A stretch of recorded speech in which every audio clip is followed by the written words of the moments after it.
안녕하세요. 반갑습니다. 이금수입니다. 자, 경제 들어가 볼게요. 자, 오늘 경제.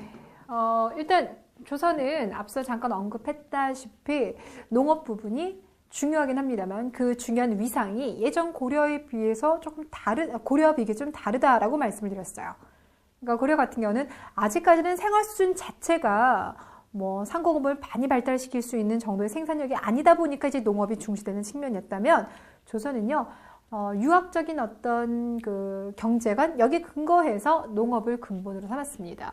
그래서 우리가 조선을 이야기할 때는요, 농본주의 이런 이야기 참 많이 하죠.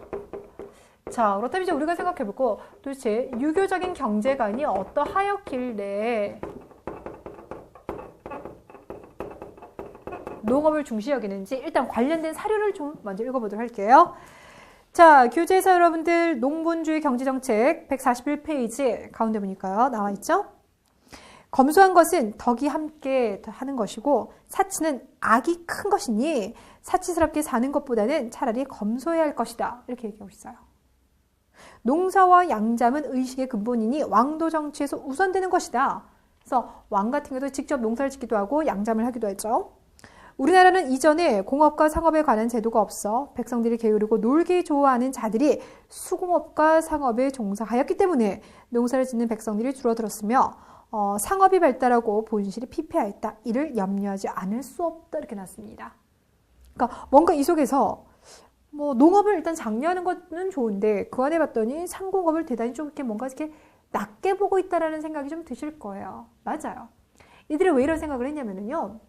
일단 기본적으로 이제 유학 자체가 워낙 검소한 걸 좋아합니다. 그래서 공자 같은 경우도요, 대단히 극빈한 삶을 살았어요. 공자는 똑똑했지만 그 누구도 이제 공자를 제대로 인정을 안 해줬거든요. 관직생활 조금 하다가 나라에서 쫓겨나면 또 다른 나라가 조금 하다 또 쫓겨나고 이러다 보니까 대단히 빈곤한 생활을 했고 그는 그 빈곤함 속에서도 학자로서, 유학자로서의 어떤 그 처신을 지켜나가려고 했었어요. 그런 것들이 투영되기도 했을 뿐만 아니라 고려라고 하는 나라가요, 마지막에 이제 사원들까지도 그런 수공업에 종사할 정도로 대단히 좀 이렇게 수공업에 조금 더 활기를 띄웠는데 결국 그러한 것들이 고려가 무너지는 근본이었다. 라고 조선에서는 판단을 한 겁니다. 이런 것들이 결합을 하다 보니까 검소한 것은 덕이요 사치는 악이다 라는 이야기가 나온 거죠. 자, 그래서요, 우리 산농공상이라고 하는 말을 들어보신 적 있을 거예요. 산농공상. 산농공상이라고 하면 선비와 농민과 수공업자와 상인들을 말합니다. 되셨어요? 그러니까 이렇게 딱 서열화를 시켜두고 있는 거죠. 서열화를 시키고 난 다음에 어쨌거나 농사 짓는 걸 나라의 넘버 2 근간이 된다라고 얘기를 하고 있는 겁니다. 이 안에서 공과 상을 차별하고 있는 거 느낄 수가 있습니까? 자, 그렇기 때문에 그냥 농업 발달이 아니라 농본주의라고 하는 이야기가 나오게 됩니다.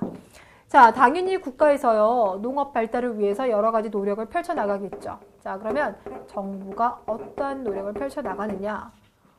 기본 깔리는 건 항상 있는 거 아시죠? 농번기 때는 자벽동을 하지 아니한다. 재해가 발생하면 세금을 깎아준다. 개간 사업 열심히 했을 때는 개간을 했는데 땅 주인이 없어? 그럼 그 땅 네가 가져. 개간을 했는데 그 땅에 주인이 있긴 있어? 소장료를 줄여주고 조세도 줄여줍니다. 개간을 장려하는 거. 이 세 가지는 항상 모든 시기에 동일하다고 말했었죠. 그러니까 그거는 별도로 볼 필요가 없어요. 그럼 조선에서 우리가 조금 더 두드러지게 봐야 될 것은 뭐가 있냐? 일단 무엇보다 가장 중요한 게요, 농서예요, 농서. 나라에서요, 적극적으로 농서를요, 보급을 합니다. 그 중에서 여러분이 정말 꼭 기억해야 될 농서가 있는데 이것이 바로 농사직설이에요. 농사직설. 그리고 또 하나만 더 알아주신다면 금양잡록도 있어요. 농사직설이랑요, 금양잡록이 있는데 비교를 좀 해보자면 일단 농사직설은 요거는 세종대왕 시기 때 편찬된 농업자습서가 되겠고요. 이거 왕이 직접 만들려고 했어요. 그러니까 세종대왕이 참 백성들을 사랑하는 마음 많아가지고요, 다양한 정책을 펼쳤잖아요. 그래서 뭐라고 하냐, 관리들아 전국 팔도 다녀봐라. 그래서 특히 남부지방 같은 경우는 농업이 많이 발달돼 있으니까 거기 가가지고 어떤 농사법이 좋은 건지 직접 농민을 듣고 기록해와라 라고 관리를 쫙 보냈습니다. 그럼 관리들이 그런 걸 와가지고 그동안 이런 새로운 방법이 있었습니다 라는 걸 나라에 보고하겠죠. 그런 거 정리한 거예요. 쉽게 말하면 국가에서 만들었기 때문에 관찬농법서가 되겠습니다. 그리고 정말 중요한 건요. 우리 그 전에 있었던 농업자습서 뭐가 있었어요? 농상지표가 있었어요. 근데 그 농상지표는요. 우리가 만든 게 아니라 from one이었거든요. 근데 이거는 세종대왕이 지금 전국의 신하들을 보내서 좋은 농사법을 알아오라고 한 거잖아요. 우리 땅, 우리 기후에 맞는 농사법을 모아둔 겁니다. 되셨어요? 그러니까 그런 측면에서도 농사직설은 진짜 중요한 거고요. 반면에 이제 금양잡록 같은 경우는요. 성종시기 때 나왔는데요. 이건 국가에서 만든 건 아니고요. 강희맹이라고 하는 이제 학자가 만들었습니다. 그가 이제 나라에서 열심히 관직 생활하다가 퇴직을 했어요. 그리고 어디로 가냐? 경기도 시흥. 거기서 머무릅니다. 그러면서 그곳에서 직접 자기가 농사를 지어봐요. 그러면서 그런 것들을 막 적어둡니다. 어떤 식으로 보리를 키우고 콩을 키우고 쫙쫙 적어두는데 그게 바로 금양잡록이에요. 그러니까 금양잡록 같은 경우는 국가에서 만든 것이 아니라 개인이 만들었기 때문에 사찬농서라고 불러주는 거예요. 차이는 좀 보이시죠? 그렇죠? 근데 어디되거나 국가에서는 이런 것들을 뭐한다? 보급을 해서 농민들에게 확산시키려고 노력하였습니다. 이렇게 보시면 돼요. 자, 뿐만 아니라요. 왕도요. 직접 농사를 져요. 그리고 농사 짓기 전에는요. 그러니까 농사의 그 신들이 있잖아요. 곡식의 신, 토지의 신들에게 제사를 지내는데 그곳이 어디냐? 선농단이라는 곳입니다. 선농단. 단상 만들어둔 그곳에 가가지고 제사를 지냈더라. 이게 지금 그 서울 동대문구 제기동에 있거든요. 그러니까 사직단 들어보셨죠? 안 들어보셨을까요? 종묘 사직 들어보셨죠? 종묘라고 하는 것은 조선의 그 역대 왕비에 대해서 제사를 지내는 거라면 사직이라고 하는 건요, 이제 하늘에 대해 제사를 지내는 거예요. 그리고 이제 농사 잘 짓게 이제 기원하는 건데, 특히 선농단 같은 경우는 농사 잘 짓게 해달라고 곡식의 신들에게 이제 제사를 지내는 것이 선농단이 되겠습니다. 자, 그래서 이곳에서 열심히 이제 제사를 지내요. 그리고 난 다음에 그 앞에 적전이라고 토지가 있는데 왕이 직접 농사를 져요. 그리고 난 다음에는 거기 이제 연세 많으신 어르신도 와 있을 거 아닙니까? 초대하고 난 다음에 음식을 나눠 먹었는데 그 음식이 바로 설렁탕이에요.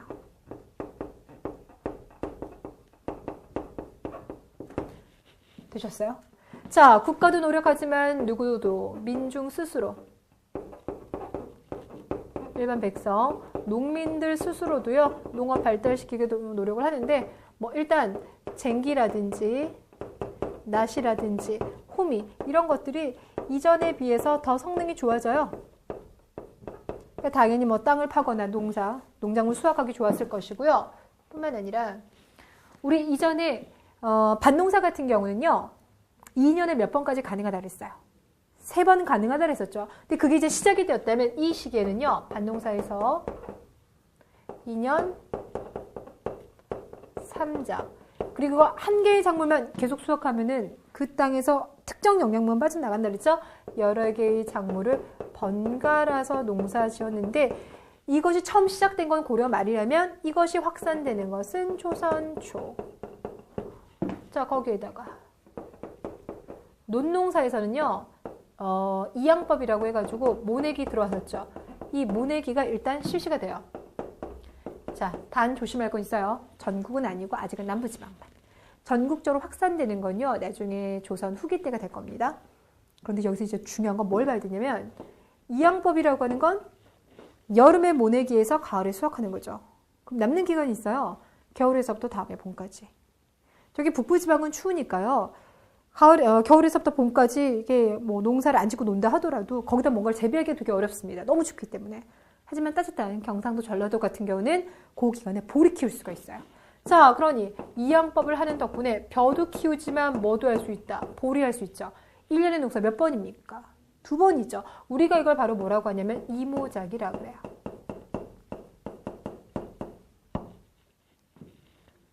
되셨어요? 벼와 보리, 이모작. 고려 말에서는 이모작이라는 이야기까지 안 했었는데 여기는 이모작을 하게 되더라. 그런데 이제 국가에서는 아직까지는 이양법 별로 안 좋아한다 그랬죠. 예, 여름에 모내기 해야 되는데 혹시라도 그때 물 부족할까봐. 자, 그러면서 이제 전국적으로 저수지라든지 보 이런 것들이 더 많이 늘어나요. 그래서 나중에 한 3,000여 개까지 늘어난다고 합니다. 자, 이런 식으로 이제 국가와 일반 농민들이 농업 발전을 위해 노력한다. 당연히 나중에 여러분께서 진짜 이제 문제를 푸실 때는요, 고려, 그 이전에 있었던 고대 다 구분 짓기 위해서 확산이 됐는 건지, 언제 가능해진 것인지 정확한 뒤에 있는 동사 부분을 조금 더 신경 써주시길 바랄게요. 자, 그럼 이제 이거 이외의 생활 모습.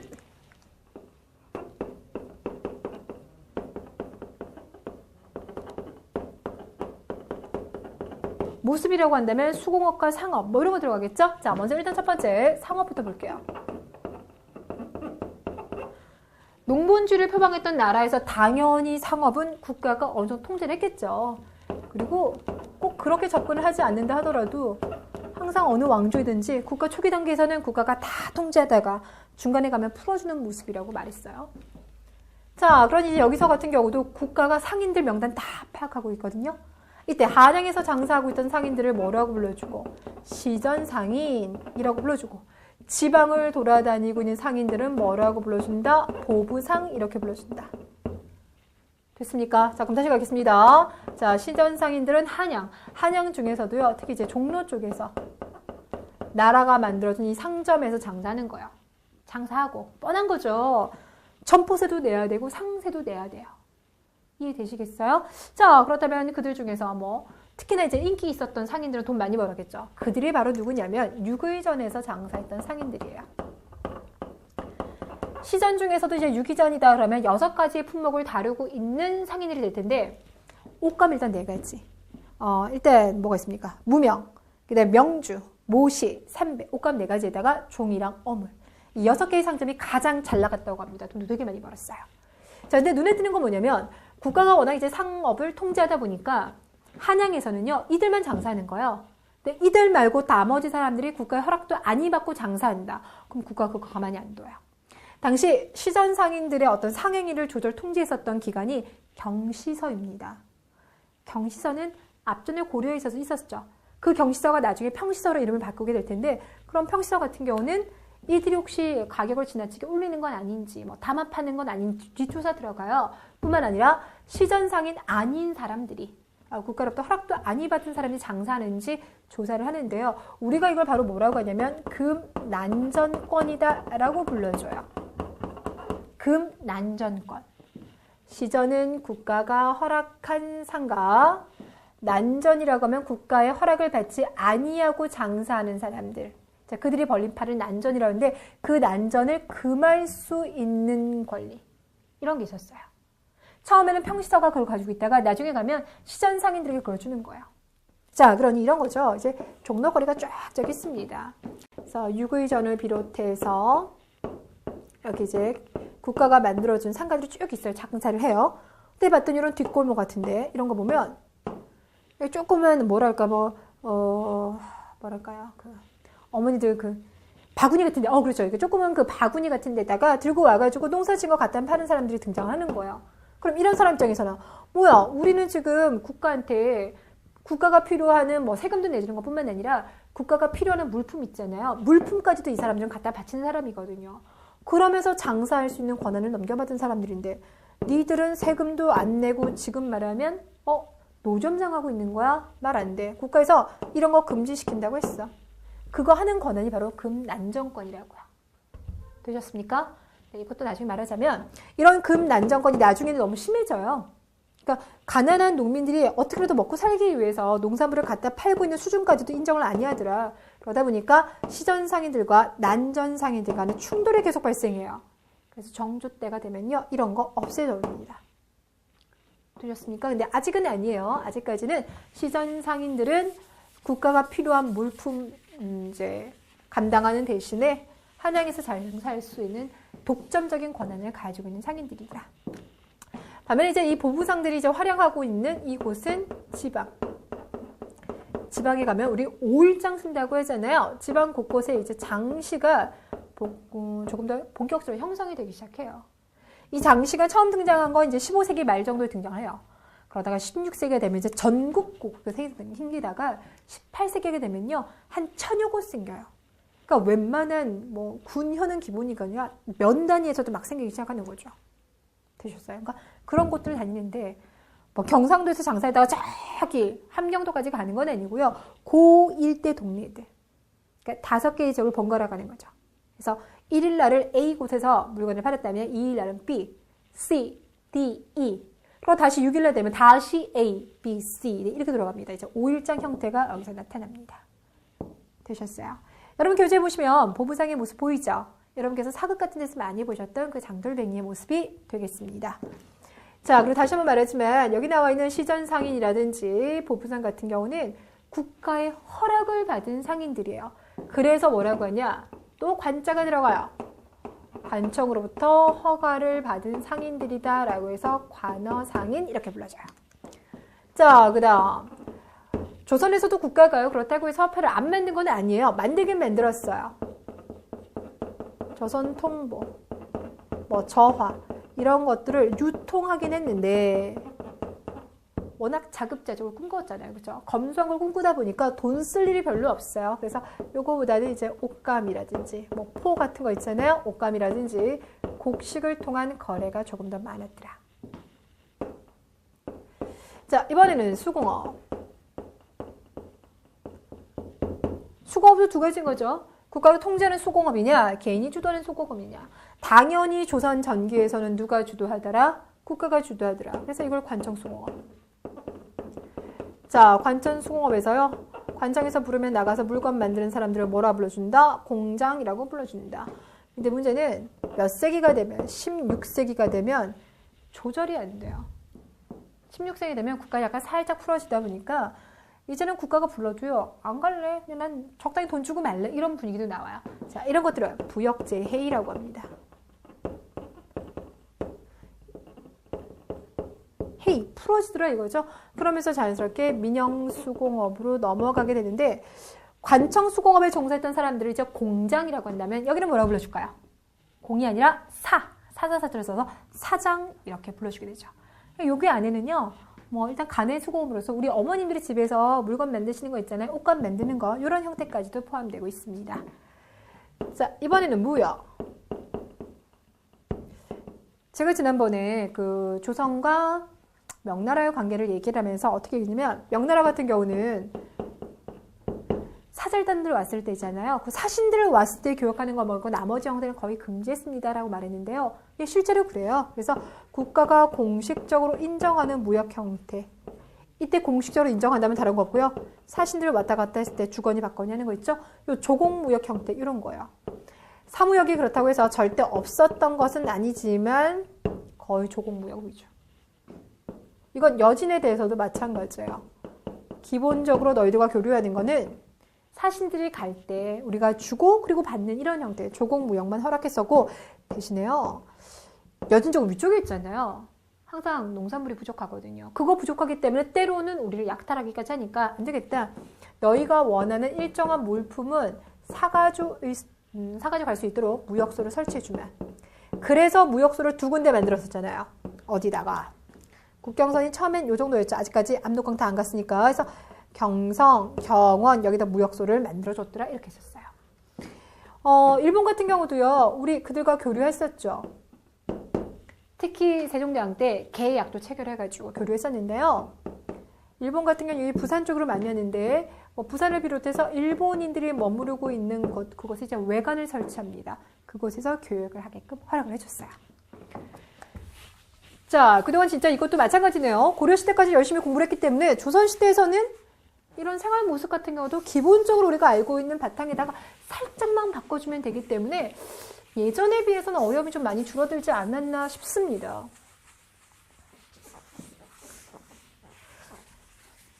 그런 어려움이 줄어든 걸요. 확실하게 여러분이 느낄 수가 있는 데가 있어요. 바로 어디냐? 토지제도입니다. 자, 이번엔 토지제도 가볼 텐데 앞서서 우리가 고려시대 때 워낙 토지제도 열심히 했죠. 그래서 이번에는요. 토지제도 한 10분 공부하면 끝날걸요? 예, 그만큼 수월해요.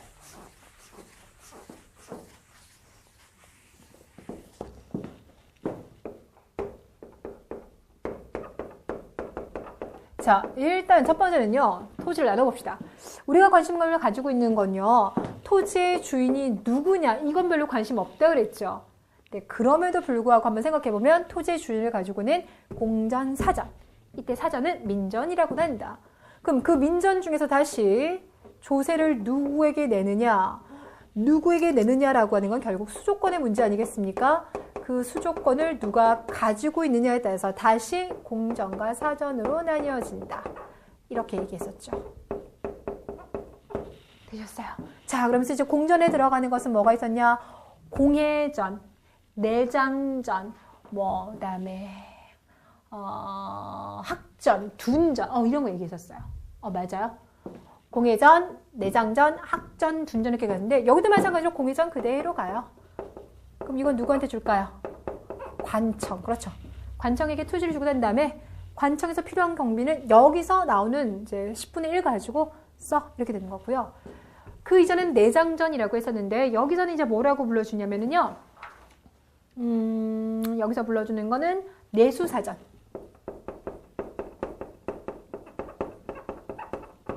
그러니까 이건 또 마찬가지로 내명부 생각하셔서 그렇게 하셔도 되겠고요. 그 다음에 능전이라는 게 있어요. 차이가 뭐냐면 이것도 관청이긴 한데 이거는 이제 중앙관청에게 나눠준 토지라면 이건 지방관청에게 나눠준 거. 이거 말고 학전, 둔전은 똑같습니다. 자, 사전에서 가장 기본이 되는 건 여기도 마찬가지로 과전. 고려시대는 이제 과전 말고 뭐가 있었을까요? 외역전 있었잖아요. 근데 여기는 외역전이 없어요. 왜냐면 외역전이라고 하는 건 향리들이 갖는 거니까. 그거 없어졌고. 그 다음에 이제 고려 같은 경우는 공음전 있었고, 한인전 있었고, 구분전 있었잖아요. 공음전 여기 없어져요. 대신에 이제 한인전이라고 하는 것은 아버지가 퇴직하기 전까지는 그냥 가만히 기다리고만 있어야 되는 하급 관리의 자제였잖아요. 그런 한인전의 성격을 약간 비슷하게 가져오는 게 있습니다. 바로 휴량전이에요.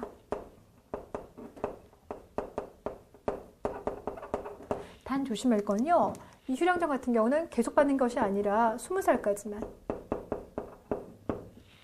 그러니까 아버지 대신해서 네가 일단 그래도 20살까지는 그러니까 아버지가 관직에 나간 경우는 하지만 아버지가 이제 일찍 돌아가셔서 너를 책임질 수 없을 경우 20살까지는 국가가 책임져 주겠어 라면서 해주는 것이 휴량전이 되겠고, 만약에 남편이 일찍 죽었어요. 그랬을 경우 남아있는 부인 먹고 살 길이 막막하잖아요. 조선은 여자들이 재혼하는 걸 별로 안 좋아해요. 한 남자만 평생 섬겨라 라는 주장이었기 때문에 만약에 재혼을 하지 아니하는 부인이 있었다라고 하면 수신전이란 이름으로 토지를 나눠주는데요. 신이라고 하는 게 신뢰예요. 신뢰를 지키고 있는 여자, 그러니까 지조를 지키고 있는 여자에게 나눠줬다. 이게 바로 수신전. 근데 만약에 그 여자가 재혼을 하면 그 토지는 가지고 와버렸습니다. 되셨어요? 자, 그러니까 이런 것 같은 경우는 아버지가 관리란 이름만으로 자식과 그 아내에게 토지를 줘서 먹고 살게끔 해줬기 때문에 얘는 기본적으로 뭐다? 세습되는 토지다. 이렇게 보시면 되는 거예요. 되셨죠? 그럼 자, 이걸 근간으로 한번 볼게요. 일단 특징을 봅시다. 이것만으로 가지고 다 파악할 수는 없지만 우리가 예전에 전시과하면서 설명을 했으니까 이미 여러분들이 좀 느낌 오실 것 같은데, 지금 조선에 보이고 있는 이 토지제도와 고려시대 때 전시과 있잖아요. 이게 공통점이 있어요. 일단 둘 다 관리의 품계 있잖아요. 과전 나눠줄 때 모두 18개의 과로 나눠서 나눠줬어요.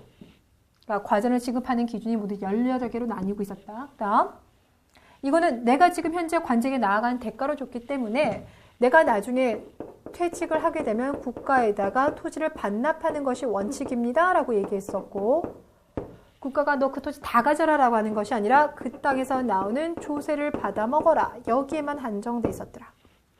이건 전시과랑 똑같아요.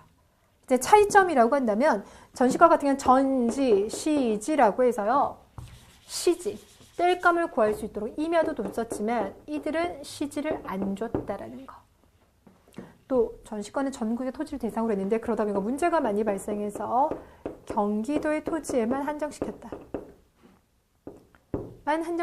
이게 특징인 거고, 자, 그 다음에 아까 향리들에게 나눠주는 외역전이 지금은 없어졌다는 거. 됐죠? 자, 그렇다면 조선의 이런 토지제도가 어떻게 변화되었습니까? 그 변화 과정을 보면 가장 첫 번째는요, 과전법이었어요. 이름만 먼저 들어주세요. 그러다가 이게 나중에 직전법으로 바뀔 거예요. 그러다가 관수관급제로 바뀌어요. 그러다가 토지제도가 사라지고 녹봉제로 바뀌게 될 거예요. 일단 시작은 과전법인데 달라지죠.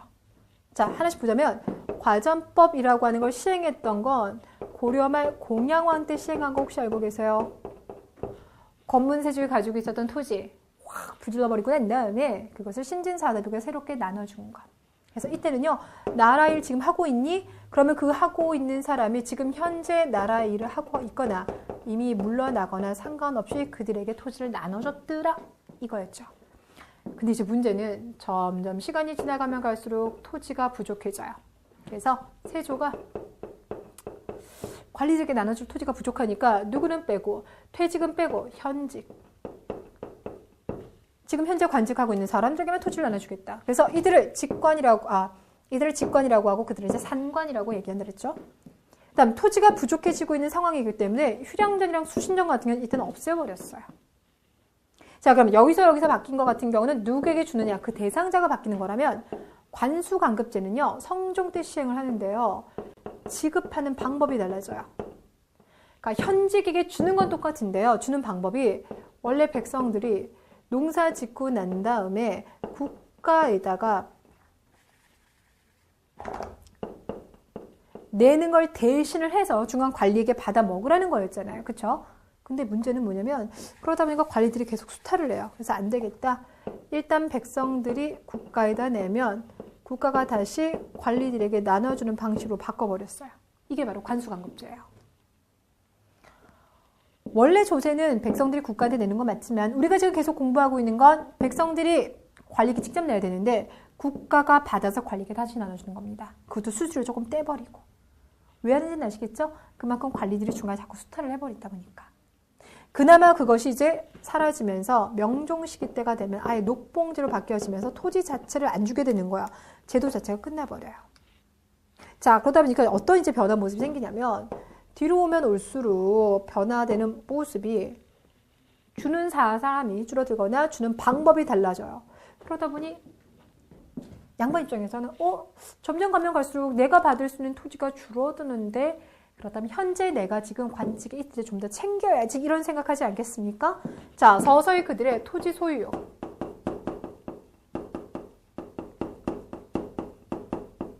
이게 증대되는 거예요. 그래서 우리 여기 지금 농민들 같은 경우는 조세를 내죠. 전객이라고 해요. 관리 같은 경우는 조세를 받는 사람이죠. 전주라고 해요. 그래서 조세를 받는 사람과 조세를 내는 사람들의 관계가 일단 기본이었는데 점점 가면 갈수록 관리들이 전주가 지금 안 되는 거잖아요. 아니 국가가 또 언제 어떤 방식으로 방법을 또 바꿀 수 있을지 모르니까 그러면 이렇다면 아예 그냥 내가 내 토지를 더 많이 가질래 이런 욕심을 바꿔버리는 거예요. 그러니까 그 전에는 그냥 나라 주는 조세만 받아먹어야지 그랬는데 아니야. 자꾸 우리에게 불리했으니까 아예 그냥 우리가 토지를 더 많이 가질래라는 쪽을 바꿔서 내가 그렇다면 땅의 주인이 되면 되는 거잖아요. 지주예요. 그럼 양반이 토지를 많이 가지게 되면 이때 그 양반의 땅을 빌려서 농사 짓는 사람이 등장하겠죠. 그들을 우리는 바로 뭐라 하면 전호라고 합니다. 지주 전호제가 다 확산되는 거예요. 전주 전객이 아니라 지주 전호제가 더 많이 발달한다. 양반들은 더 많은 자꾸 땅을 가지려고 한다. 되셨어요? 양반들의 땅 소유가 늘어나면 늘어날수록 일반 농민들이 땅을 가질 수 있는 비율은 줄어들게 된다. 자영농은 감소하더라 이겁니다. 그러셨나요? 오케이. 자, 그래서 이런 변화상 같은 경우 있잖아요. 이 전주 전객이라든지 지주 전호라는 단어 자체가 여러분들에게 좀 많이 낯설어요. 예, 좀 낯선 단어이긴 한데 시대상과 관련시켜서 좀 기억을 해주시고요. 그래서 원래 우리나라에서 이제 소작농이라는 개념 자체가 없었다라고 주장하는 사람도 있어요. 뭐냐면 이제 뭐 남의 땅을 빌려서 농사짓긴 하지만 오늘날과 같은 정도는 아니었다. 그런데 이런 식의 이제 관수관급제 시행되고 녹봉제까지 시행되면서 양반들의 토지 소유가 늘어나게 됨에 따라서 우리가 보통 생각하는 그런 소작농의 생활상들 있잖아요. 그런 것들이 지금 이제 본격적으로 나타난다. 이렇게 해석하기도 합니다.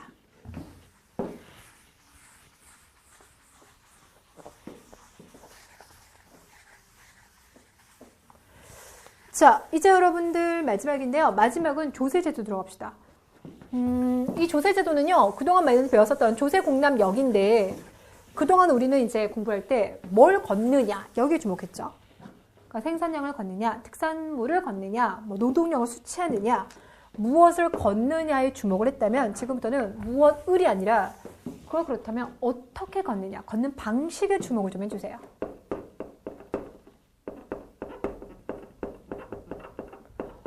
어떻게 걷느냐. 그러니까 기본적으로 조세는요, 농사 짓고 난 다음에 10분의 1을 국가에 갖다 바치는 거죠. 그렇죠? 근데 그것도 그걸 어떻게 걷느냐의 방법 차이가 있는데, 일단 조선 초기 때, 조선 초기 건국되자마자 실시했던 방법은 담, 제가 이 발음이 답험 손실법입니다. 담이 아니라 답험 손실법. 우리 답사 간다고 하잖아요. 예, 지도 다시 보는 거예요. 시험 본다 그러죠. 그러니까 그게 얼마인지 지금 결과를 파악하는 거. 이게 바로 답험 손실법입니다. 그러니까 이제 답험관이라고 해가지고요. 쉽게 말하면 이제 뭐 사또가 있다. 그러면 사또가 우리 동네에 있는 요 땅들, 각 땅들을 다 보는 거예요. 그래서 올해 농사가 어느 정도인 건지 상중하를 따져보는 겁니다. 그 상중하에 따라서 농사가 많이 짓으면 당연히 여기는 10분의 1이라도 많은 양을 내게 되겠죠. 올해는 지금 농사가 너무 안 된 땅이다. 그래서 하루 쳐준다 그러면 그 땅에서 나온 것의 10분의 1만 내게 하는 겁니다. 이게 바로 답험 손실법인데, 문제가요, 전국을 지금 그 많은 토지를 다 봐야 되는 거예요. 전국의 그 많은 토지를 다 봐야 된다는 거. 또 보다 보면 아무래도 중간에 분명히 여기는 농사가 되게 잘 됐음에도 불구하고 뇌물 좀 받아가지고 중 또는 하루 매길 수가 있거든요. 그래서 이런 문제가 있다 보니까 세종대왕께서 이거는 조금 불리한 것 같아. 그래서 새롭게 한번 만들이라. 10년여 년 동안 준비해가지고 만든 것. 이것이 바로 공법입니다. 여러분 이제 공법이라고 하면 전분 6등급. 예전에 공부 좀 해보셨죠? 연분 9등급. 이렇게 많이 들어보셨을 거예요. 네. 전분 6등급, 연분 9등급. 이렇게 실시하는 것 자체가 공법입니다. 근데 이거 여러분 이해를 좀 잘해보세요. 자, 이렇게 합시다. 예를 들어서 이제 우리가 토지를 얘기할 때는요, 토지 단위를 지금은 지금은 한 마지기, 두 마지기 이렇게 하나요? 한 평, 두 평 이렇게 얘기하죠. 그래서 보통 한 마지기다 그러면 200평 토지를 이제 한 마지기라고 얘기를 하는데, 예전에는 1결, 2결, 결이라고 얘기했어요. 결이라고 하는 것은 그 땅에서 나오는 생산물이 어느 정도이냐를 보는데, 여기 같은 경우는 400도를 기준으로 봅니다. 최대 400도. 근데 지금 왼쪽의 땅 같은 경우는요, 땅이 되게 기름져요. 그래서 요만큼 땅 안에서도 400도가 나와요. 근데 봤더니 오른쪽의 땅 같은 경우는 땅이 되게 척박해요. 그래서 이따만큼 농사지어도 겨우 400도래요. 크기가 같습니까? 다릅니까? 다르죠. 하지만 우리가요, 결이라고 말하는 건요, 단순하게 눈앞에 보이고 있는 크기를 가지고 하는 것이 아니라 그 땅에서 나오는 생산량이 어느 정도이냐, 이걸 가지고 보는 거예요. 그렇게 본다면 지금 여러분이 보신 이거는요, 토지가 지금 같은 거예요. 그렇죠? 그러니까 이런 토지 같은 경우는 토지가 진짜 비옥하구나. 그래서 1등전. 야, 얘는 진짜 토지가 척박해서 농사 짓기 되게 어렵겠죠? 이렇게 농사를 져본들 얘랑 나오는 결과물이 똑같구나.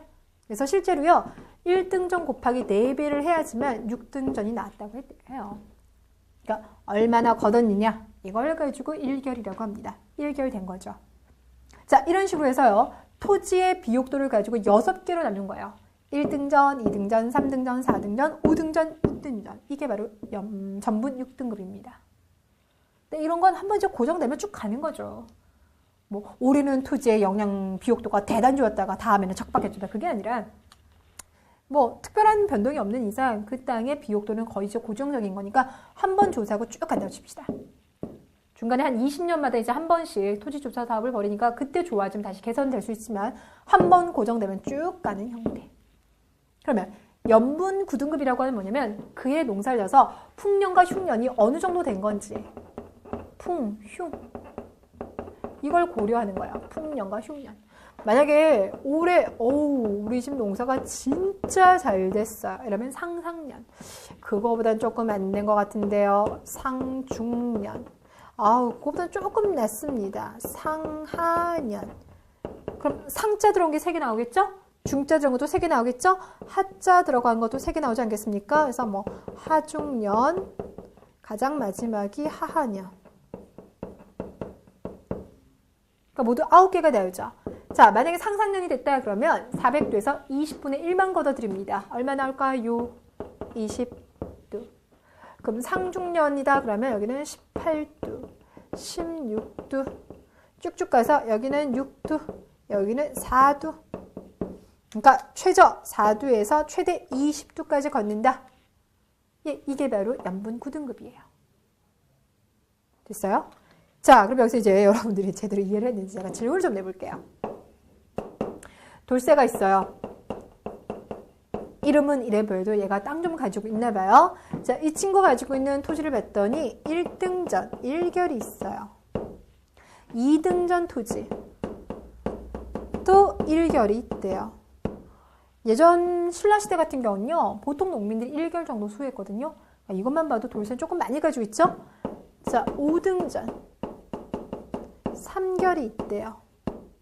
자, 그리고 돌쇠네 동네는요, 올해 지금 농사 중에서 뭐라고 나냐면 중, 하, 년 등급을 받았습니다. 그렇다면 돌쇠가 내야 되는 조세는 어느 정도일까요?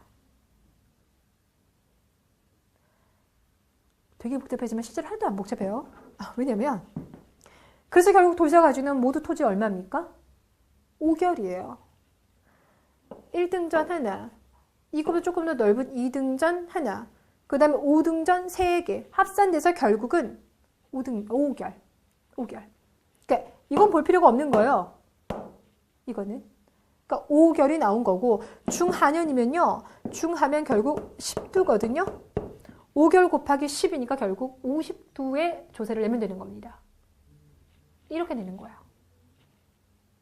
되셨어요? 자, 그래서 자, 정리 들어가 봅시다. 그래서 나오는 게 전분 6등급을 하려면 일단 토지의 비옥도를 가지고 조사를 할 때 아까 분명히 토지 사이즈가 달랐죠. 그래서 비옥한 토지를 가서는 조그만 자를 꺼내가지고 그걸 측정하는 거고, 비옥도가 적합한 땅에 가서는 이렇게 긴 거 있잖아요. 이걸 가지고 해요. 그래서 우리가 여기서 나오는 게요, 토지의 길이를 잴 때 그 자의 길이가 다르더라. 그래서 수등 이척법 이라고 얘기를 해요. 이척, 길이를 재고 있는 자의 단위가 다르더라. 수등 이척법. 다를 이자를 써가지고. 자, 그리고 풍년과 흉년을 지금 고려를 할 겁니다. 고려를 해서. 근데 여기서 조심할 건요, 요 담합 손실법 같은 경우는요, 이건 모든 토지를 매번 다 조사해요. 토지마다. 그러니까 돌쇠는 토지 중에서 1등전이 지금 상중하 중에 상이 될 수도 있고, 2등전 아까 가지고 있었던 것 같은 경우는 다시 또 풍년과 흉년을 고려했을 때 하가 될 수도 있는데, 이거 같은 경우는 그렇게 하는 게 아니라요, 그냥 마을 단위예요. 9년 단위. 그러니까 사또가 딱 보기에 우리 동네 전체적으로 올해 농사가 상상년이다 그러면 관찰사인데 상상년이라고 보고하는 거고, 관찰사 다시 국가대 보고하는 거예요. 그러니까 개별적인 토지 한 개 한 개가 아니라 그냥 그 동네 전체 토지를 한 묶음에서 이렇게 통보를 하는 겁니다. 이게 바로 공법이에요. 됐나요? 자, 일단 조세는 어떻게 걷는지 방법 이렇게 주목하시고요. 두 번째, 공납. 특산물을 냅니다. 그 특산물을 내는 방법은 상공, 별공 이렇게 있었죠. 그러니까 항상 정해진 날짜, 1년에 한 번 이렇게 내야 될 날짜가 있다. 그럼 그걸 상공이라고 하고, 갑자기 사신이 온다, 왕 결혼식 한다 이렇게 낼 때는 별공 이렇게 불러주죠. 이 공납 같은 경우는 문제가 되는 게, 우리 동네에서 생산되는 것 이상으로 국가가 요구한다거나, 때로는 우리 동네에서 생산되지 않는 것들도 요구할 때가 있어요. 그럼 농민 농사 짓다 말다가 갑자기 공납해야 되는 물자 구하러 전국을 다닐 수가 있는 상황이 벌어지잖아요. 그래서 나왔던 것이 16세기 때 뭐가 나오냐? 방납이라는 방법이 나왔어요.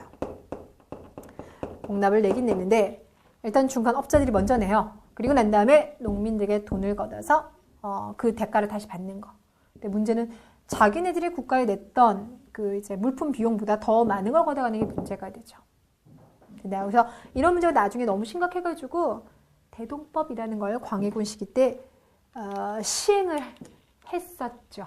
시행을 했지만 여러분들 일단 이름은 좀 들어보시고요.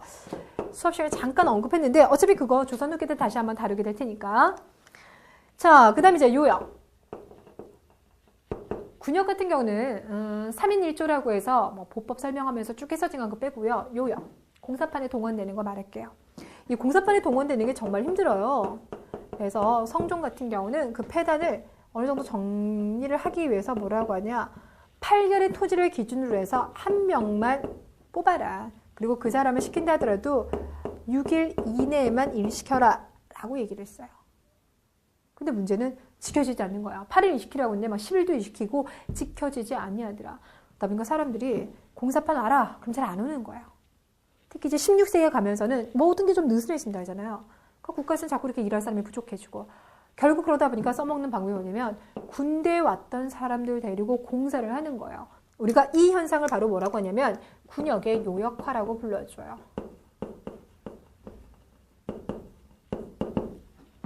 원래 군대 온 사람은 군사훈련만 받아야 되는데 사람들이 하도 요역을 담당하지 아니하려고 하니까 결국 군인들을 데리고 공사 현장을 진행을 하더라.